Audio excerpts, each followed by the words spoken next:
नमस्कार दोस्तों, स्वागत है आप सभी का आपके अपने यूट्यूब चैनल साइंस बाय अभिषेक फुलरे पे। दोस्तों, आज अपन बात करेंगे विलियन चैप्टर के न्यूमेरिकल्स के बारे में और इसका पार्ट सेकंड रहेगा। पिछली बार हमने मोलरता के सारे पर्सन वगैरह देख लिए थे, पीपीएम वगैरह के, द्रव्यमान प्रतिशत के, तो हमने लास्ट क्लास में देख लिए थे। आज अपन कोलिगेटिव प्रॉपर्टीज अर्थात अणुसंघीय गुणधर्म के न्यूमेरिकल्स के बारे में चर्चा करेंगे। तो आज का जो अपना पहला प्रश्न है वो वाष्प दाब के आपेक्षिक अवनमन के बारे में। तो इस प्रश्न को देखिए कैसे सोल्व करते हैं। प्रश्न दे रखा है कि किसी ताप पर, यानी कोई एक टेम्परेचर होगा, किसी ताप पर शुद्ध बेंजीन का वाष्प दाब 0.850 बार दे रखा है। कितना? 0.850 बार। ये किसका है? तो अक्सर शुद्ध बेंजीन का है। शुद्ध बेंजीन है मतलब शुद्ध विलायक है ना, एक टाइप से देखा जाए तो, या फिर शुद्ध विलय जो भी हो, अपने पता चल जाएगा पढ़ोगे तब। तो शुद्ध बेंजीन का वाष्प दाब कितना? 0.850 बार। उसके बाद लिखा 0.5 ग्राम। कितना ग्राम? 0.5 ग्राम अवाष्पशील विद्युत अपघटय को 39 ग्राम 39.0 ग्राम है बेंजीन में मिलाने पर। इसका मतलब है बेंजीन जो है वो विलायक है, क्योंकि 39 ग्राम बेंजीन है, उसमें खाली 0.5 ग्राम अवाष्पशील विद्युत अपघटय मिला रहे हैं। इसका मतलब डब्ल्यू है। सबसे पहले लिखेंगे डब्ल्यू। डब्ल्यू मतलब विलायक पदार्थ की मात्रा। ए का मतलब अपन विलायक यूज करेंगे, तो विलायक के रूप में यहाँ पर बेंजीन है, तो डब्ल्यू ए का मात्रा हो जाएगा 39.0 या 39 की मान लेते हैं सीधा। कितना ग्राम? 39 ग्राम।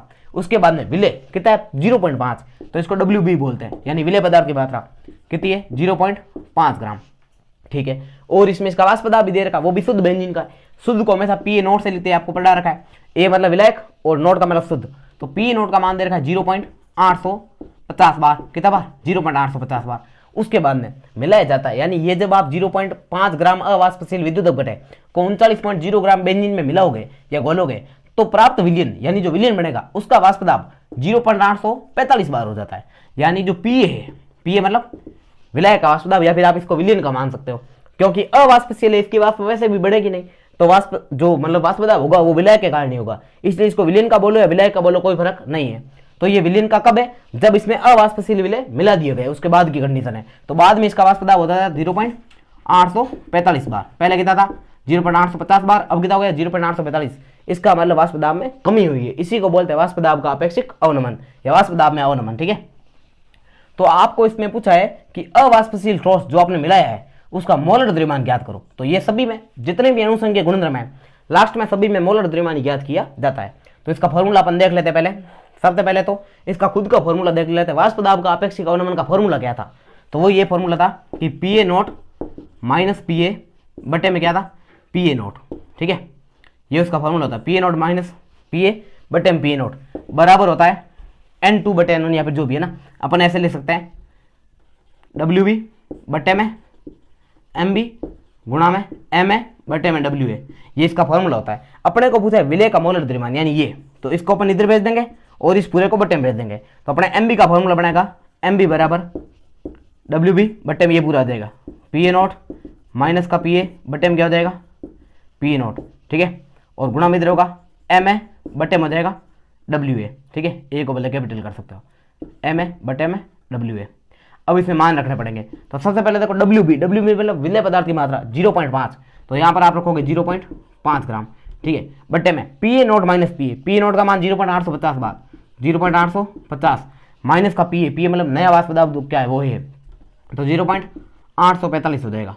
ये 0.845, इसके बटे में ये खुद वापस लिखना पी ए नोट, तो कितना हो जाएगा? 0.850 वापस P A note minus P A बटे में पी ए नोट, तो ये पूरा हो जाएगा। ये खाली इसका मान है। ठीक है, गुणा में एम ए का मान मतलब जो विलायक है उसका मोलर द्रव्यमान लिखना। क्या लिखना है? मोलर द्रव्यमान। तो विलायक यहाँ पर बेंजीन है, कौन है भाई? बेंजीन है, यानी C6H6 है, तो इसका मोलर द्रव्यमान कितना होगा? तो ये देखो, एक कार्बन का 12 होता है, 12 छंगे 72, तो 12 मतलब कार्बन का कितना हो जाएगा? 12 72 हो जाएगा। ठीक है, और एक हाइड्रोजन का होता है 6, तो 6 का कितना हो जाएगा? 6, तो टोटल द्रव्यमान होगा 78 ग्राम। तो यहाँ पर आप लिख दोगे ऊपर एम ए का मान है 78, तो 78 लिख दोगे। बटे में डब्ल्यू में विलायक पदार्थ की मात्रा, विलायक पदार्थ की मात्रा बेंजीन की मात्रा 39 ग्राम दे रखी है, तो यहाँ पर लिख देंगे 39। तो अब आप देखोगे तो 39 और 39, 40 और 40 80, 39 और 39 लगभग 78, तो ये कितनी बार गया? 2 बार गया। ठीक है, अब इसको सोल्व करते हैं। ये तो 2 हो जाएगा पूरा। अब इसको जब सोल्व करोगे तो यहाँ पर देखो ऊपर कितना है? 0.5 का 0.5, ऊपर गुणा में और कितना हो जाएगा? तो अक्सर ये 2 हो जाएगा, ये पूरा हट गया। अब इसमें देखो 0.850 में से 0.845 गए, कितना बचेगा? 0.005 बचेगा, और ये जो बटे में 0.850 ये सीधा कहाँ चला जाएगा? ऊपर चला जाएगा, तो मैं सीधा ऊपर लिख देता हूँ 0.850। अब आप देखो ये 3 पॉइंट है, यहाँ पर भी 3 पॉइंट है, तो 3 पॉइंट से 3 पॉइंट सीधे चले जाएंगे। ठीक है, ये पॉइंट हटाओगे, गुणा में कितना जाएगा? 10। ठीक है। अब ये गुणा में 10 है, यहां से 2 का भाग 10 में कितनी बार गया, 5 बार। इस 5 से ये 5 कट जाएगा, कुल मिला के ऊपर खाली बचेगा 850 और बट्टे में खाली बचेगा 5, तो कितना बचेगा 850 बट्टे में 5। तो 850 में 5 का क्या लगाना, भाग लगाना है। तो 5 का भाग 8 में एक बार, 8 में कितनी बार जाता है, 5 एकम 5, पीछे कितने बचेंगे, तो अक्सर 3 बचेंगे, और 3 बचेंगे तो 35 में जाता सीधा 7 बार, और पीछे 0 का 0, 170 ग्राम होगा इसका राइट आंसर होगा भाई। ठीक है, इस प्रकार से आपको प्रश्न सोल्व करना है। ओनली फॉर फॉर्मूले में क्या रखना है, मान रखना, आपका आंसर आ जाएगा। तो आशा करता हूँ ये आपको बढ़िया लगा होगा। एक बार वापस देखना आराम से, नहीं समझ में आए तो 1-2 प्रश्न और देखते हैं। हाँ, तो अगला जो प्रश्न अपन देखते हैं वो ये प्रश्न है क्वथनांक उन्नयन से रिलेटेड। किससे, क्वथनांक उन्नयन यानी क्वथनांक में होने वाली वृद्धि से रिलेटेड प्रश्न है। देखिए प्रश्न है कि एक सॉसपैन का मतलब देर का पात्र, तो एक पात्र में लगभग 18 ग्राम ग्लूकोज है। कितना ग्राम, 18 ग्राम ग्लूकोज को 1 किलोग्राम जल में घोला गया। कितने जल में, 1 किलोग्राम जल में घोला जाता है। तो इससे 2 चीजें पता चलती है। पहली चीज तो ये है कि ग्लूकोज कितना ग्राम है, 18 ग्राम है। ठीक है, तो ये कम है और 1 किलो जल के अधिक है। इसका मतलब WB यानी विलेय पदार्थ, इसकी मात्रा आपको दे रखी है 18 ग्राम, और जल कितना दे रखा, तो अक्सर 1 किलो यानी WA, W मतलब विलेय की मात्रा कितनी है, तो अक्सर 1 kg। कितनी, 1 kg। आप चाहो तो इसको ग्राम में बदल सकते हो, नहीं ग्राम में बदलो तो आपकी इच्छा, कोई फर्क नहीं पड़ना है। तो इसको अपन 1 किलो ही पढ़ने देते हैं। उसके बाद में 1.013 बार पर, 1.013 कोई नई चीज नहीं है। एक एटीएम जो था उसी को अपन बोलते हैं 1.013 बार। तो एक एटीएम दाब पर यानी वायुमंडलीय दाब पर बात कर रहा है, इसका कोई लेना देना नहीं होता फॉर्मूला, इसलिए ये यूं ही देते हैं। तो 1.013 बार मतलब 1 एटीएम दाब पर जल किस ताप पर उबलेगा, यानी जल का आपको क्वथनांक पूछा है। तो जल का क्या पूछा, क्वथनांक मतलब TB। तो आपको TB बराबर दे रखा क्वेश्चन मार्क है ना, TB ज्ञात करना है। यदि जल के लिए KB का मान दे रखा है, KB का मान दे रखा 0.52 कितना, 0.52 केल्विन किलोग्राम मोल इनवर्स, यानी KB लिख देते हैं। तो KB बराबर हो जाएगा 0.52 क्या है, केल्विन किलोग्राम मोल इनवर्स। ये इसका मान दे रखा है। मात्रक याद रखना भाई, ध्यान रखना। कभी कभी मात्रक सीधा पूछ लेते हैं कि ये मोलल उन्नयन स्थिरांक का मात्रक क्या है, तो केल्विन किलोग्राम मोल इनवर्स। ठीक है, अब आपको पूछा क्या है, तो जल के लिए TB ज्ञात करना है। क्या ज्ञात करना है, TB यानी क्वथनांक उन्नयन के बाद में जो क्वथनांक नया बनेगा उसका मान क्या है। क्योंकि जल के लिए खाली क्वथनांक आपको याद होना चाहिए, वो मैं लिख देता हूं पहले ही, TB नोट। जल का क्वथनांक सबको याद होता है, 100 डिग्री सेंटीग्रेड होता है, 100 डिग्री सेंटीग्रेड। इसको अगर केल्विन में बदले तो 100 प्लस 273.15, इसको अगर जोड़ोगे तो लगभग आंसर आएगा 373.15। ये केल्विन में इसका जल का क्या होता है, तो अक्सर TB नोट होता है। ओके, तो अब आपके पास TB नोट तो है, लेकिन यानी शुद्ध का क्वथनांक तो आपके पास है, लेकिन अब इस विलयन का क्वथनांक कितना होगा वो आपको पता नहीं है। तो उसके लिए पहले आपको डेल्टा TB ज्ञात कर लेते हैं। डेल्टा TB का मतलब होता है क्वथनांक उन्नयन, यानी क्वथनांक में कितनी वृद्धि हुई वो ज्ञात कर लेते हैं, बाद में इसमें जोड़ देंगे जो भी वृद्धि होगी। तो सबसे पहले देखो TB, डेल्टा TB मतलब क्वथनांक उन्नयन, ये किसके बराबर होता है, तो ये बराबर होता है KBM के। किसके, KBM। M का मतलब होता है यहाँ पर मोललता। क्या होता है, मोललता। तो ये आपको पहले पढ़ा रखा है कि डेल्टा TB यानी क्वथनांक उन्नयन मोललता के समानुपाती होता है। जब समानुपाती का चिन्ह हटाते हैं तो KB आता है, उस KB का मान आपको प्रश्न में दे रखा है, तो आप इससे ज्ञात कर लोगे। तो सबसे पहले KB की जगह मान कितना रख देते हैं, तो अक्सर 0.52 रख दीजिए। ठीक है, उसके बाद में M मतलब मोललता। मोललता का फॉर्मूला है WB बट्टे में MB गुणा में 1000 बट्टे में WA, लेकिन ये ग्राम में होने पर है। किस में होने पर, ग्राम। अगर ये विलायक का द्रव्यमान आपको केजी में दे रखा है तो ऊपर 1000 रखने की कोई जरूरत नहीं होती है, इसलिए इस 1000 को अपन गायब कर देते हैं और इसमें जो ये ग्राम दे रखा है इसको किलोग्राम लिख देते हैं। अगर WA किलोग्राम में तो ऊपर 1000 नहीं लिखते हैं और ग्राम में है तो ऊपर 1000 लिखते हैं, ये आपको ध्यान रखना है। तो अब इसमें मान भर देते हैं। 0.52 का क्या रखेंगे, 0.52 गुणा में WB मतलब विलय पदार्थ का द्रव्यमान, तो अक्सर 18 ग्राम है तो 18 लिख दो, बटे में MB मतलब है विलय पदार्थ का मोलर द्रव्यमान। तो ग्लूकोज का फॉर्मूला, यहाँ पर ग्लूकोज है ना, ठीक है, इसका फॉर्मूला था C6H12O6, यानी ये होता फॉर्मूला 6-12-6। ठीक है, अब इसका द्रव्यमान पूछा है तो एक कार्बन का होता है 12, 6 का हो जाएगा 72, 12 संगे 72 गुणा में एक हाइड्रोजन का 1 तो 12 का 12 गुणा नहीं जोड़ करनी है ना। बाद में एक ऑक्सीजन का 16 तो 6 का 96। अब इसको जोड़ोगे तो आंसर आ जाएगा 6 और 4 10, 10 का 0 हासिल 1, 7 और 1 8, 8 और 1 9, 9 और 18, 180 ग्राम आएगा। ये ग्लूकोज का मोलर द्रव्यमान भाई, ध्यान रखना, इसका अपने साइड में करना है ना, प्रसंग का लेना देना नहीं है। तो इधर 18 बट्टे में लिखेंगे 180 गुणा में, अब ऊपर कुछ नहीं मतलब 1 है, ठीक है, बट्टे में WA का मान दे रखा 1 किलोग्राम। अगर आप इसको ग्राम में बदलते तो ऊपर 1000 होता और बट्टे में भी 1000 लिख देते, क्योंकि किलोग्राम को ग्राम बदलो 1000 आता, 1000 से 1000 कट जाता, वैसे भी 1/1 ही आता। अपना इतना ही ध्यान रखना है, अगर केजी में हो तो ऊपर 1000 नहीं लिखना है। अपने द्रव्यमान कितना दे रखा 1, तो यहाँ पर कितना रखा 1। अगर यहाँ पर 1000 ग्राम होता है यहाँ पर 1000 लिखते, ऊपर भी 1000 लिखते, क्योंकि ग्राम में होने पर ऊपर 1000 लिखते, ये ध्यान रखना। तो फिलहाल में किलोग्राम में तो अपन 1 ही लिखते सीधा। अब ये देखो, ये 18 का भाग 180 में जाएगा 10 बार, कितनी बार? 10 बार। अब आप देखो ऊपर कितना है, तो अक्सर 0.52 बटे में कितना आया 10, इसमें भाग दोगे 1 पॉइंट और उधर चला जाएगा तो कितना जाएगा 0.052 आएगा, कितना आएगा 0.052। ये किसका मान है? तो अक्सर टीबी का मान, डेल्टा टीबी का, सॉरी किसका मान? Delta TB. अब डेल्टा टीबी क्या होता है? तो अक्सर डेल्टा टीबी का मतलब होता है क्वथनांक उन्नयन, यानी क्वथनांक में कितनी वृद्धि हुई है वो कैसे ज्ञात करते हैं? तो टीबी माइनस टीबी नोट, ये इसका फॉर्मूला होता है, डेल्टा टीबी बराबर टीबी माइनस टीबी नोट। अब आपको टीबी नोट तो पता है, यानी शुद्ध क्वथनांक तो आपको पता ही है 373.15 है, और आपको डेल्टा टीबी आपने ज्ञात कर लिया 0.052 है, तो आपको टीबी ज्ञात कर सकते हो? तो हाँ सर, इसको इधर भेज के जोड़ देंगे। तो आप देखो इससे ज्ञात करना आपको टीबी, तो टीबी बराबर क्या होगा? डेल्टा टीबी प्लस में ये उधर है माइनस उधर जाएगा प्लस में हो जाएगा, तो क्या बन जाएगा? TB note. अब इसमें खाली मान रखना है, तो देखो डेल्टा टीबी का मान कितना आया? तो क्या सर, डेल्टा टीबी का मान 0.052 प्लस में टीबी नोट का मान कितना है? 373.15, तो 373.15। अब आप इसको जोड़ोगे तो आपके मेन आंसर आ जाएगा। अब आप देखो जोड़ भी कर देते, कुछ नहीं है। सबसे पहले ये देखो, पॉइंट की जोड़ में से पॉइंट की सीध में होती है, तो ये 2 का 2 ही रहेगा क्योंकि 30 अंक है। इसके बाद 5 इस 5 में जुड़ेगा, 5 और 5 10, 10 का 0 हासिल 1, 1 और 1 कितना हो जाएगा 2, तो यहाँ पर लिख देंगे 2, बाद पॉइंट का पॉइंट ऊपर आ गया 373, तो लगभग आपका आंसर आएगा 373.202, ये इसका राइट आंसर होगा। ठीक है भाई, इस प्रकार से आप कोई भी प्रश्न कर सकते हो। प्रश्न बेहद सिंपल प्रश्न है, विलय की मात्रा दे रखी है, विलय की मात्रा दे रखी है, ठीक है। तो विलयक और विलय की मात्रा से आप क्या ज्ञात कर लोगे? मोललता। और मोललता का जब केबी से या केएफ से गुणा किया जाता है तो आपको एक तो हिमांक अवनमन मिलेगा या फिर क्वथनांक उन्नयन मिलेगा। अगर यहाँ पर केबी है तो आपको मिलेगा क्वथनांक उन्नयन, और अगर यहाँ पर केएफ है तो मिलेगा हिमांक अवनमन। इस प्रकार से आप प्रश्न को सोल्व करोगे, ठीक है। और ज्यादातर इसमें मोलर द्रव्यमान भी पूछ लेते हैं काफी बार, तो मोललता का मान है, इसमें एमबी का मान भी पूछ लेते हैं कभी बार, तो आप इसका मान भी ज्ञात कर सकते हो, ठीक है। तो अगला जो प्रश्न है वो है बेंजीन का क्वथनांक 353.23 केल्विन है, 1.80 ग्राम कितना 1.80 ग्राम अवाष्पशील विलय को 90 ग्राम बेंजीन में घोला गया है, जिससे इसका क्वथनांक 354.11 हो गया। पहले कितना 353.23 था, अब कितना हो गया 354.11। तो अपन सबसे पहले लिखेंगे टीबी नोट। क्या लिखेंगे? टीबी नोट का मतलब है शुद्ध अवस्था में। ये लिखा था बेंजीन का क्वथनांक कितना था 353.23, यानी शुद्ध थी पहले। तो पहले जो शुद्ध अवस्था में था वो था 353.23 केल्विन, ठीक है भाई। अगला, जब इसमें 1.80 ग्राम अवाष्पशील विलय मिलाया, यानी WB आपको दे रखा है, यानी विलय कितना मिलाया गया? तो सर 1.80 ग्राम, तो 1.80 ग्राम WB यानी विलय पदार्थ की मात्रा इतना मिलाया गया। तो इसका क्वथनांक और बेंजीन कितनी 90 ग्राम है, यानी विलय की मात्रा भी दे रखी है। WA का मान कितना है? तो अक्सर 90 ग्राम, ठीक है। इसके बाद में लिखा है जिससे इसका क्वथनांक, अब नया क्वथनांक कितना हो गया है? तो 354.11 यानी बढ़ चुका है। तो इसमें अपन लिखेंगे टीबी, टीबी मतलब नया क्वथनांक, तो ये कितना है? तो अक्सर 354.11 केल्विन है, ठीक है। और आपको इसमें दे रखा है यदि बेंजीन के लिए केबी का मान दे रखा, किसका मान? केबी। तो यदि बेंजीन के लिए केबी का मान 2.53 हो, कितना हो? 2.53 केल्विन किलोग्राम मोल इनवर्स हो, तो आपको पूछा है विलय का मोलर द्रव्यमान क्या है, कीजिए। तो ज्यादातर प्रश्नों में यही पूछते हैं विलय का मोलर द्रव्यमान। तो इसके लिए सबसे पहले तो अपने को डेल्टा टीबी चाहिए। क्या चाहिए? Delta TB. ये आपको पढ़ा रखा डेल्टा टीबी क्या होता है?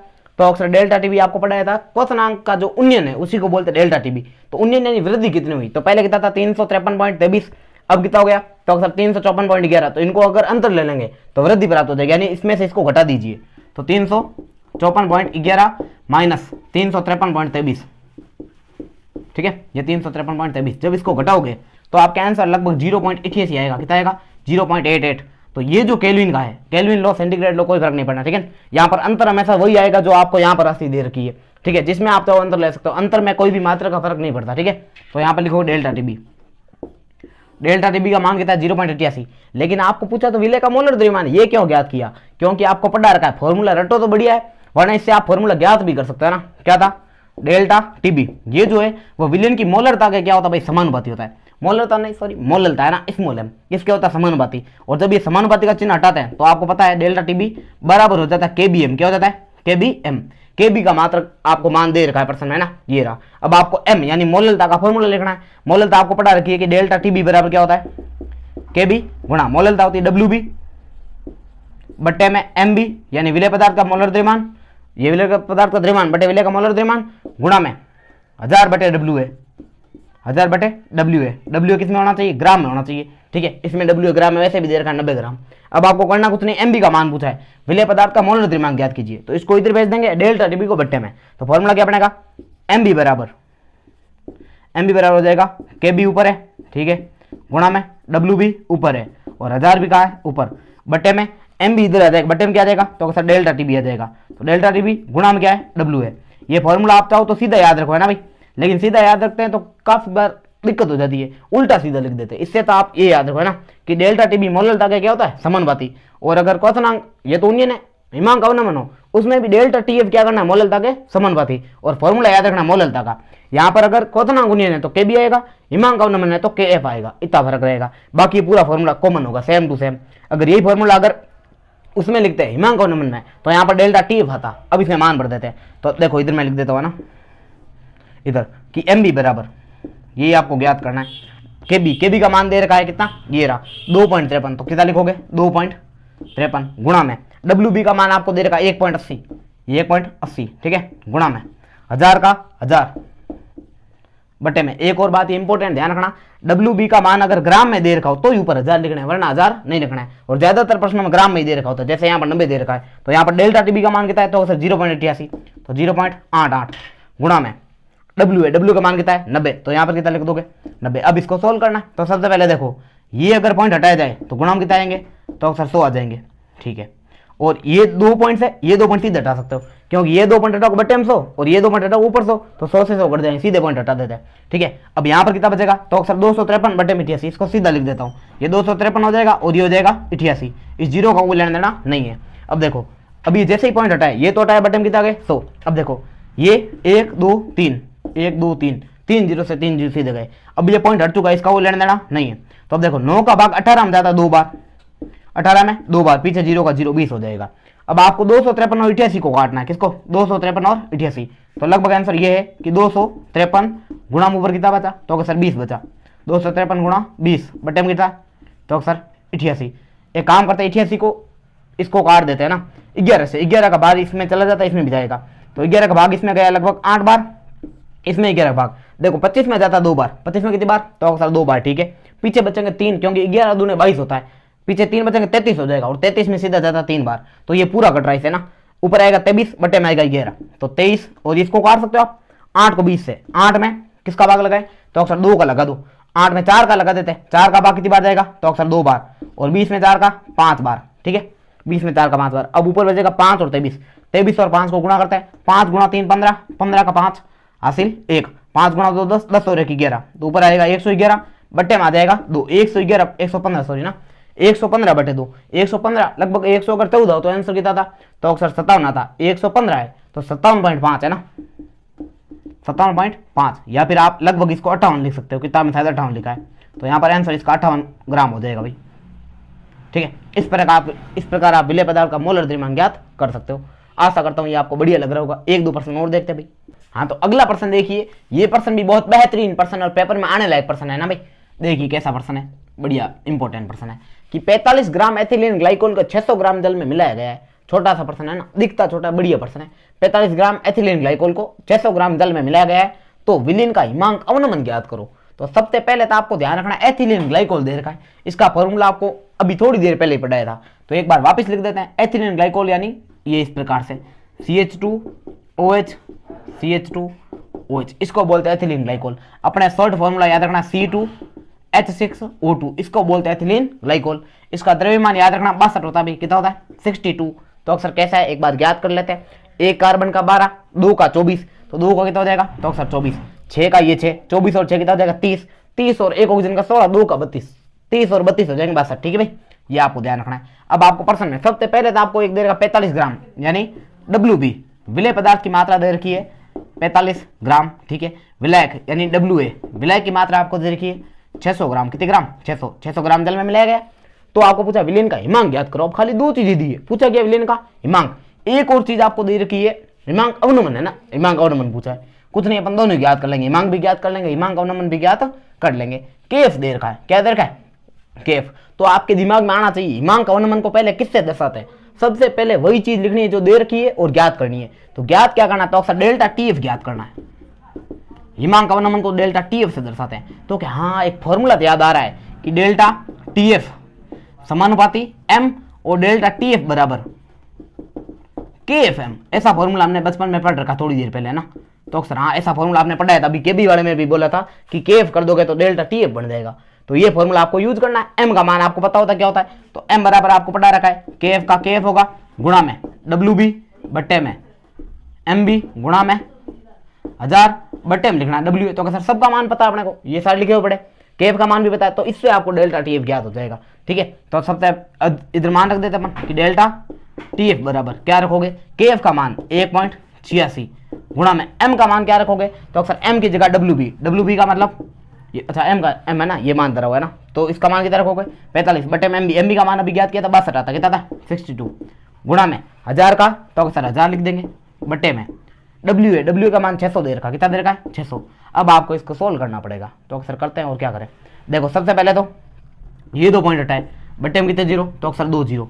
अब आप ध्यान से देखना काटते कैसे, 1 2 1 3 हो गए, 1 2 3, ये 3 0 इसको उड़ा दो, 3 हो गए। अब आप देखो मैंने 60 को नहीं काटा पूरा, क्योंकि इससे कट रहा है पूरा। देखो कैसे, 15 का भाग 45 में कितनी बार गया, 15 गुणा 3 45, 60 में कितनी गया 4 बार, तो 45 और ये 45 में 3 बार, 60 में 4 बार, 15 चौके 60। ठीक है, तो इस प्रकार से आप काट दोगे। ऊपर कितना बचा, तो अक्सर 3 गुणा 186। अब ये देखो इसका भाग जा रहा है क्या इसमें, 6 गुणा 3 18 होता है, अब खुद सोच लो 60 है, 60 गुणा 3 60 60 60 180, 2 2 2 करोगे 6 हो जाएगा, तो ये भाग पूरा पूरा जा रहा है इसमें 3 बार, यानी 62 गुणा 3 करोगे तो पूरा 186 आ जाएगा। तो देखो ऊपर क्या बचा, 3 गुणा 3 और बटे में कितना बचा ओनली फॉर 4, तो 3 गुणा 3 कितना होता है, तो अक्सर 9 बटे में 4, 4 का मान 4 आ जाएगा। अब आप देखो कैसे भाग देते हैं, तो इसमें 2 का भाग मतलब 4 का भाग 2 बार जाएगा ना, 4 दूने 8। ठीक है, पीछे कितना बचा, तो अक्सर 1 बचेगा, कितना बचेगा 1 बचेगा, 1 में भाग जाएगा नहीं, यहाँ पे लगा देंगे पॉइंट और पीछे लगा देंगे 0 10, 10 में फिर से 2 बार जाएगा, कितनी बार 2 बार, फिर से कितने बचेंगे, तो अक्सर 10 में 2 बार गए 8 आए, पीछे बचेंगे 2, अब 2 में लगाओगे 0 तो 20 में जाएगा लगभग 4 बार या 5 बार जाएगा, तो 2.25 आ जाएगा इसमें डेल्टा TF का मान।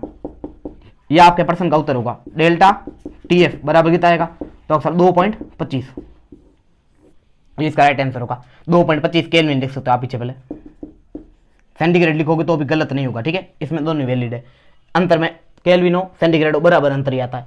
ठीक है, अब आपको इसमें हिमांक पूछा नहीं, लेकिन ये तो हिमांक अवनमन पूछा है, हिमांक अवनमन का आंसर क्या होगा, डेल्टा TF ही होगा। अगर आपको हिमांक पूछ लेता मान लो तो और भी बढ़िया प्रश्न होता, मैं आपको बता देता हूं क्या लिखते हैं हिमांक। हिमांक का मतलब है यहाँ पर TF, इसमें TF नोट आपको दे नहीं रखा है, ये बढ़िया प्रश्न है, क्योंकि TF नोट देंगे भी नहीं अगर प्रश्न आया तो। TF नोट जल के लिए आपको याद होना चाहिए, जल का हिमांक कितना होता है, जल का हिमांक होता है 0 डिग्री सेंटीग्रेड। 0 डिग्री सेंटीग्रेड मतलब तो अक्सर 273.15 जोड़ दो तो आ जाएगा 273.15 केल्विन। ये केल्विन आपका जल का हिमांक रटा हुआ होना चाहिए पहले से, ये पेपर में कभी दिया हुआ नहीं मिलता है। अब इसमें क्या है 273.15 केल्विन है, आपको क्या करना है इसका हिमांक ज्ञात करना है। इतना अवनमन हुआ ये आपको पता चल गया कि 273.15 था, उसमें इतना तो क्या हो गया, तो अक्सर अवनमन, तो इसमें से इसको अगर घटा दिया जाए तो मेन नया क्वथनांक आ जाएगा। आपको ये फॉर्मूला याद रखना है, डेल्टा TF बराबर होता है TF नॉट माइनस TF। ये क्वथनांक गुणन का उल्टा है, उसमें नोट इधर था ये इधर था, थोड़ा हल्का सा फर्क है ध्यान रखना। ये अवनमन है क्योंकि इसमें पहले ज्यादा होता है बाद में कम हो जाता है, इसलिए इसमें से इसको घटाते हैं। अब आप देखो इसमें TF इधर भेज देते हैं, तो TF बराबर क्या हो जाएगा, TF not minus delta TF, यानी कि कहने का मतलब है पहले TF ज्यादा था, अब TF नॉट इस डेल्टा TF को घटा दोगे तो आपके कम हो हुआ आ जाएगा। तो यहां पर लिखोगे TF बराबर TF नॉट, इसका मान कितना है 273.15 माइनस डेल्टा TF का मान आया 2.25। जब आप इसको घटाओगे तो आप उसको बोलेंगे हिमांक, क्या बोलेंगे हिमांक। ये हिमांक का अवनमन है, ये नया हिमांक होगा। इसका मान आपको कैलकुलेशन करके कमेंट में बॉक्स में पिन कर देना, आप है ना, कमेंट कर देना कि सर ये आंसर अपने आया, जो भी हो ये आपके लिए। ठीक है, इसको आपको क्या करना है कमेंट करना, देखते हैं आपको बाकी आती है कितनी सही आती है कितनी खोटी आती है, वो भी आप कमेंट कर देना। ठीक है, तो ये आपका राइट आंसर था, प्रश्न यहीं तक था। डेल्टा TF ज्ञात करना था, हिमांक अवनमन ये ऐसे ज्ञात होगा, कुछ नहीं करना। डेल्टा TF बराबर होता है KF गुणा M। M के लिए जो जो मान चाहिए वो आपको दे रखे, 2 मान दे रखे होंगे, MB कभी भी देते नहीं है, ये ध्यान रखना। या तो प्रश्न में MB ज्ञात करना होता है और या फिर MB आप इस प्रकार टोटल करोगे फॉर्मूले से ना। अगर किसी प्रश्न में मोललता ज्ञात करनी है तो उसमें MB का मान कैसे ज्ञात करते हैं, इस फॉर्मूले से ज्ञात करते हैं। 2-3 चीजें याद रखनी है, कार्बन का कितना यूज करना है 12, हाइड्रोजन का 1, ऑक्सीजन का 16, और कोई तत्व आ जाए जैसे सोडियम वगैरह का 23। ठीक है, ये 4-5 चीजें याद रखनी। नाइट्रोजन का 14 याद रखना है। ठीक है, ये तो याद कर लेना। क्लोरीन का 35.5। ज्यादातर चीजों में आपको ये मिलेंगे। ठीक है, ज्यादातर तो ये होंगे कार्बन, हाइड्रोजन और ऑक्सीजन, तो इनसे आप ज्ञात कर सकते हो। तो चलिए हिमांक अवनमन से ही संबंधित एक और प्रश्न देखते हैं। प्रश्न बढ़िया है, पेपर में आने लायक प्रश्न है। प्रश्न है, एक वैद्युत अपघटक के 1.00 ग्राम को 50 ग्राम बेंजीन में घोलने पर। तो सबसे पहले आपको ये चीज अब पहले पढ़ जानी चाहिए कि कौन सा विलय और कौन सा विलायक है। ये ज्यादा है विलायक होगा और ये क्या है विलय। तो सबसे पहले आपको देखते ये लिखना है WB। WB का मतलब होता है विलय पदार्थ की मात्रा 1.00 ग्राम, यानी 1 ग्राम। 0.00 कोई लेना देना नहीं है। WA मतलब विलायक पदार्थ की मात्रा, ये आपको दे रही 50 ग्राम, तो इतना लिख दिया 50 ग्राम। प्रश्न बाद में पढ़ते रहना, ठीक है। प्रश्न क्या है, एक वैद्युत अपघटक 1.00 ग्राम को, ठीक है, 50 ग्राम बेंजीन में घोलने पर, ये 50 ग्राम बेंजीन में घोलने पर इसके हिमांक में 0.40 केल्विन की कमी आ जाती है। ओहो, बहुत भारी काम है भाई, ठीक है। इसके हिमांक में 0.40 केल्विन की कमी आ जाती है। इसने ये नहीं लिखा हिमांक अवनमन 0.40 है, यह आपका खुद का दिमाग होना चाहिए। अवनमन मतलब कमी, तो हिमांक अवनमन का मान आपको 0.40 दे रखा है, यानी इसके हिमांक अवनमन में मतलब इसके हिमांक में कितनी, तो अक्सर 0.40 केल्विन की कमी आती है। इसके कहने का मतलब है कि विलयन का हिमांक अवनमन डेल्टा TF 0.40 है। कितना है, 0.40। तो बेंजीन क्या देखा, बेंजीन का हिमांक अवनमन स्थिरांक, ये भी बहुत बढ़िया चीज है, हिमांक अवनमन स्थिरांक। इसको क्रायोस्कोपिक नियतांक भी बोलते हैं, ध्यान रखना भी, या मोलल अवनमन स्थिरांक भी कहते हैं। इसका मान 512 केल्विन किलोग्राम मोल इनवर्स दे रखा है। तो अपन सबसे पहले ये लिख देंगे कि KF बराबर 5.12 केल्विन किलोग्राम मोल इनवर्स दे रखा है।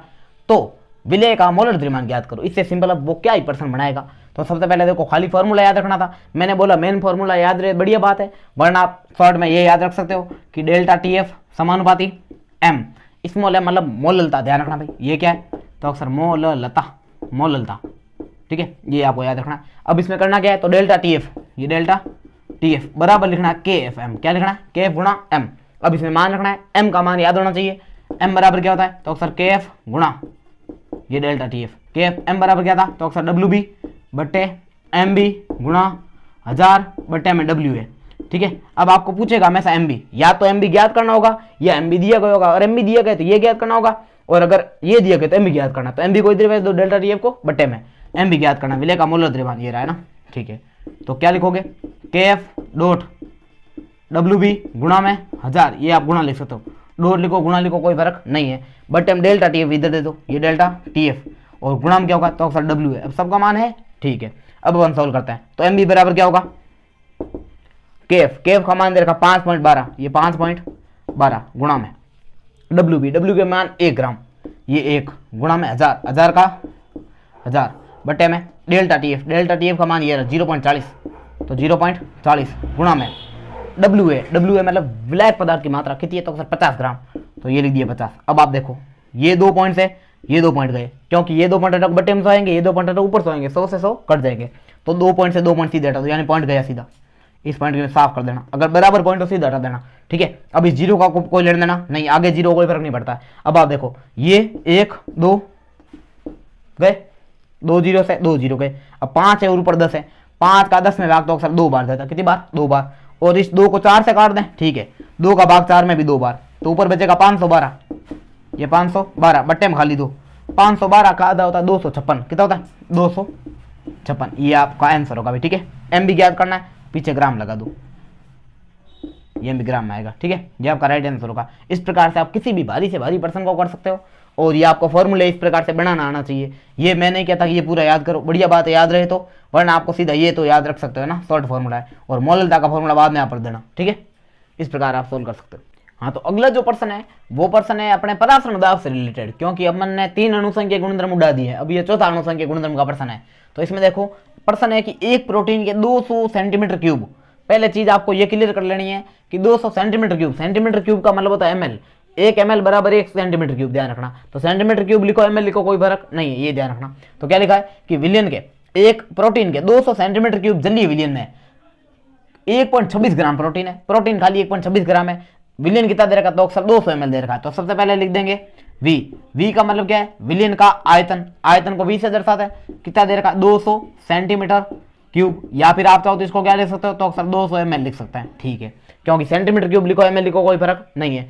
1.26 ग्राम प्रोटीन है, यानी WB की मात्रा दे रखी है, 1.26 ग्राम प्रोटीन घुला हुआ है, ठीक है 1.26 ग्राम। आगे इसमें दे रखा है कि 300 केल्विन ताप, यानी T का मान दे रखा 300, T बराबर 300 केल्विन ताप पर इस विलयन का परासरण दाब भी दे रखा है। परासरण दाब को पाई से दर्शाते हैं। परासरण दाब बराबर दे रखा है 2.57 गुणा 10 की घात माइनस का 3, ठीक है, 2.57 गुणा 10 की घात माइनस 3 बार दे रखा है, ये बार लिख दिया। तो आपको पूछा विलेय का मोलर द्रव्यमान क्या होगा, यानी एमबी ज्ञात करना है, एमबी बराबर क्वेश्चन मार्क, ठीक है, ये आपको ज्ञात करना है। सबसे पहले मैं आपको बता दूं, आपने आदर्श गैस समीकरण नाम का एक समीकरण पढ़ा होगा, वो था पीवी बराबर एनआरटी, ठीक है। तो अपन यहां पर क्या करते हैं, अगर इस फॉर्मूले को अपने परासरण दाब के रूप में चेंज करना है तो यहां पर दाब कौन सा, परासरण दाब, तो इसकी जगह पाई लिख देते हैं और पाई भी बराबर लिख देते हैं एनबीआरटी, क्योंकि जितने भी अणुसंख्या गुणधर्म है वो विलेय के कणों की संख्या पर निर्भर करता है, तो यहां पर एन की जगह एनबी लिख देते हैं, ठीक है। अब इसने आपको पूछा गया एनबी की जगह आप क्या लिख सकते हो, तो अक्सर एनबी की जगह तो हम ये लिख सकते हैं कि डब्ल्यू बी बटे एमबी लिख सकते हैं, क्योंकि एनबी का मतलब है विलेय के मोल, और विलेय के मोल क्या होते हैं, विलेय के मोलों की संख्या बराबर क्या होती है, तो विलेय पदार्थ की मात्रा बटे विलेय पदार्थ का मोलर द्रव्यमान, गुणा में लिख देंगे आरटी। ये फॉर्मूला बनाना सिखा रहा हूं, सीधा भी यूज कर सकते हैं, ठीक है, आपको सीधा भी याद रख सकते हो आप चाहो तो। बटे एम क्या होगा, पाई वी। अब ये जो वी है वो लीटर में होता है, अगर आप पहले इसको वी को इधर भेज देते हैं और एमबी को इधर भेज देते हैं, क्योंकि आपको एमबी ज्ञात करना है, तो क्या होगा, एमबी बराबर डब्ल्यू बी इधर रहेगा, आर टी इधर रहेगा, बटे में क्या देगा, पाई वी पूरा बटे में आ जाएगा। ये फॉर्मूला आपको सीधा याद रख सकते हो आप, है ना। या तो ये याद रखो कि पाई वी बराबर क्या होता है, डब्ल्यू बी बटे एम बी आर टी, लेकिन ये बात दिमाग में रहनी चाहिए कि वी जो है यहाँ पर ये लीटर में, किसमें, लीटर में। अगर आपको एमएल में दे रखा तो ऊपर 1000 का क्या कर दोगे, तो अक्सर गुणा कर देंगे, तो एम बी बराबर क्या बनेगा, एम बी बराबर डब्ल्यू बी गुणा आर टी, गुणा में क्या लिख दोगे, तो अक्सर 1000 लिख देंगे, बटे में ये पाई गुणा वी। अब ये वी जो है वो एमएल में, ठीक है। अब आप इसमें मान रख सकते हो, डब्ल्यू बी का मान आपको दे रखा 1.26, ठीक है।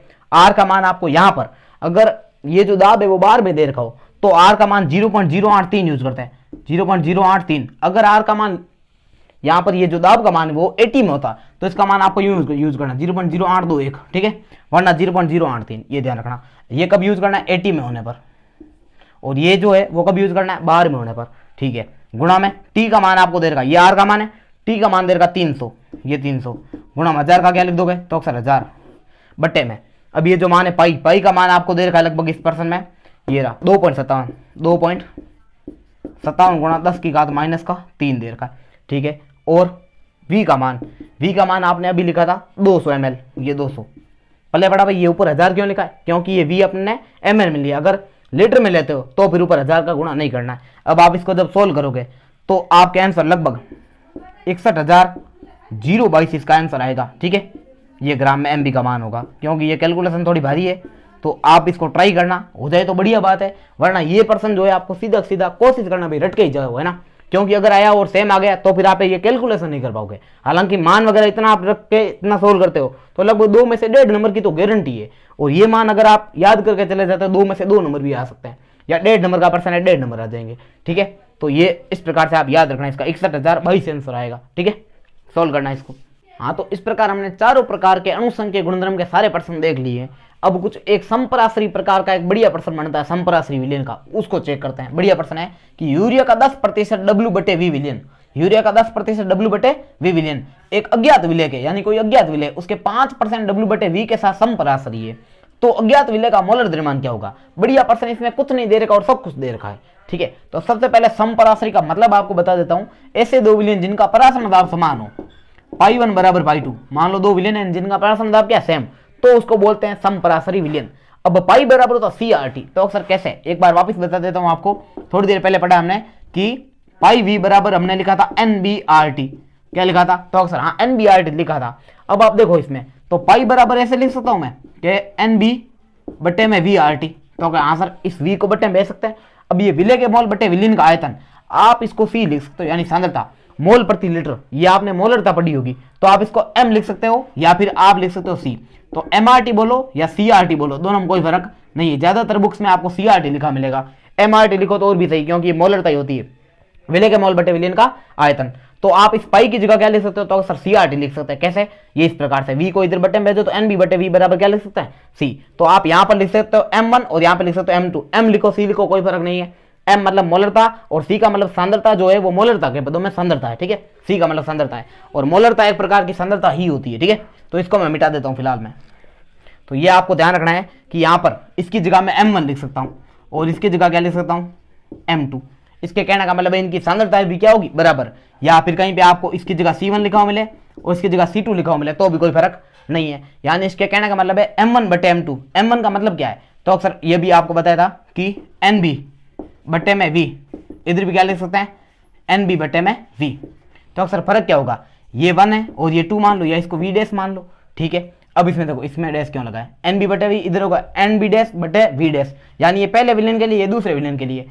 मोलरता दोनों की क्या होगी, बराबर, या सांद्रता क्या होगी, बराबर। क्यों, क्योंकि पाई दोनों का बराबर है। एक बार पहले नहीं पढ़ा, वापिस समझा देता हूँ, पूरा ध्यान से समझना भी है ना, आधे लोगों को ये समझ में नहीं आता है, थोड़ा हल्का सा कंसेप्ट है। बस दो विलेन है जिनके परासरण दाब आपस में क्या है, तो अक्सर बराबर है, ठीक है। तो परासरण दाब अगर बराबर है तो पाई की जगह, अभी हमने देखा था, ये वहां पे लिख के देता हूँ, है ना, पाई भी बराबर क्या लिखते हैं NB/RT। तो पाई बराबर क्या बन जाएगा, NB बटे V गुणा RT। NB बटे V को लिख सकते हैं C या M, तो मैं फिलहाल में C लिख देता हूँ, CRT, ठीक है। इधर लिख देंगे पाई, तो पाई की जगह क्या लिख सकते हैं CRT, तो आप इधर दोनों जगह लिख दो, इसकी जगह C1RT और इसकी जगह C2RT, ठीक है। अब कहने का मतलब क्या है कि R का मान कभी चेंज नहीं होना, R का मान गैस इस तरह के चेंज होगा नहीं, और ताप का मान दोनों विलेन और विलेन के लिए, दोनों के लिए सेम ही रहेगा। तो इन दोनों RT और RT को आपस में काट सकते हो, तो पाई 1 बराबर पाई 2 की जगह आप क्या लिख सकते हो, C1 बराबर C2, ये आपको ध्यान रखना है, ठीक है। अगर दो विलेन समपराश्री है तो उनके लिए सांद्रताएं भी बराबर होगी।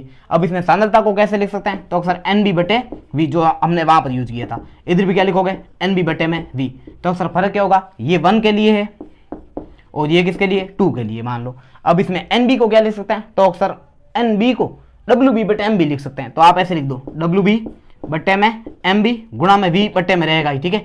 अब ये पूरा किसमें, पहली कंडीशन, तो मैं सभी को 1 दे देता हूँ, ये 1 और ये भी 1, ठीक है। इधर लिखोगे तो इधर क्या होगा, तो अक्सर WB बटे MB गुणा में V, इधर 2 होगा, इधर 2 होगा, इधर भी 2 होगा, यानी ये दूसरे विलेन के और ये पहले विलेन के लिए। अब आपको प्रश्न देखना, एक तो आपको दे रखा यूरिया का कितना 10% विलियन, 10% W बटे V। अब इसका मतलब भी समझ लो, यूरिया का 10% W बटे V, इसका मतलब क्या है, इसके कहने का मतलब है विलियन जो है बटे में V मतलब आयतन, तो विलियन तो 100 ml है, ये 100 ml विलियन है, ठीक है। ये 100 ml पदार्थ है जो भी, ये V है ना, V का मतलब क्या, आयतन, तो 100 ml है। इसमें 10% W का मतलब होता है ग्राम में मात्रा, वो 10% है खाली, तो 100 में से 10 यानी 10 ग्राम इसमें क्या है, यूरिया है। ये आपको निकालना आना चाहिए, ठीक है। कहीं पे भी ऐसा लिखा हो कि 10% W बटे V, इसका मतलब विलियन तो हमेशा कितना मानना, तो अक्सर 100 ml मानना। इसमें W का मतलब है परसेंटेज नहीं, ग्राम में मात्रा, तो ये W जो है कितने ग्राम है, तो अक्सर 10 ग्राम है। ऐसे कैसे आपको अज्ञात विलेय वाला दे रखा है, इसमें आपको दे रखा 5% W बटे V, इसका मतलब क्या है, 100 ml तो विलियन है, ये 100 ml विलियन मतलब अज्ञात विलेय जो भी है ना, 100 ml ये विलियन मान लो इसका जो भी है, ठीक है। इसमें 5 ग्राम क्या है, तो अक्सर 5 ग्राम अज्ञात विलेय, ये 5 ग्राम क्या है, तो अक्सर अज्ञात विलेय। तो अपन एक काम करते हैं, यूरिया वाले को फर्स्ट मान लेते हैं और इस अज्ञात विलेय को सेकंड मान लेते हैं, ठीक है। अब इसमें देखो तो फर्स्ट, अब यहाँ पर WB मतलब पहले पदार्थ की मात्रा, तो अक्सर पहले पदार्थ की मात्रा 10 ग्राम दे रखी है, तो यहाँ पर क्या लिखोगे 10 बटे में MB, यूरिया का MB ज्ञात करना आना चाहिए आपको। यूरिया का फॉर्मूला होता है NH2C double bond O NH2, ये यूरिया का फॉर्मूला है। अब आपको बता दूं, नाइट्रोजन इसमें कितने, 2, एक नाइट्रोजन का 14, 2 का कितना हो जाएगा, तो अक्सर 28 हो जाएगा, ठीक है। हाइड्रोजन कितने 4, तो 4 का 4 आ जाएगा, एक कार्बन का 12, ऑक्सीजन का 16, तो इस प्रकार आप जोड़ोगे 60 आंसर आएगा, कितना आएगा 60। मैं सीधा लिख देता हूँ 60 गुणा में V1 का मान भी 100 होगा और V2 का मान भी 100 होगा, ये बात आपको ध्यान रखनी है, क्योंकि यहाँ पर दोनों को परसेंटेज में दे रखे, और जब भी परसेंटेज में दे रखे W बटे V वगैरह, तो उसमें V का मान, यानी V का मान हमेशा 100 ही मानना है। विलियन हमेशा कितना मानते हैं, 100 ml। इधर देखो WB 2 के लिए देखना है, यानी दूसरे में विलेय कितना है, दूसरे में विलेय दे रखा 5 ग्राम, तो ऊपर लिखेंगे 5 बट्टे में MB तो आपको ज्ञात करना है, तो इधर लिख देंगे MB2 गुणा में V2 का मान कितना माना हमने, 100 ही माना दोनों में, इसमें भी 100 उसमें भी 100।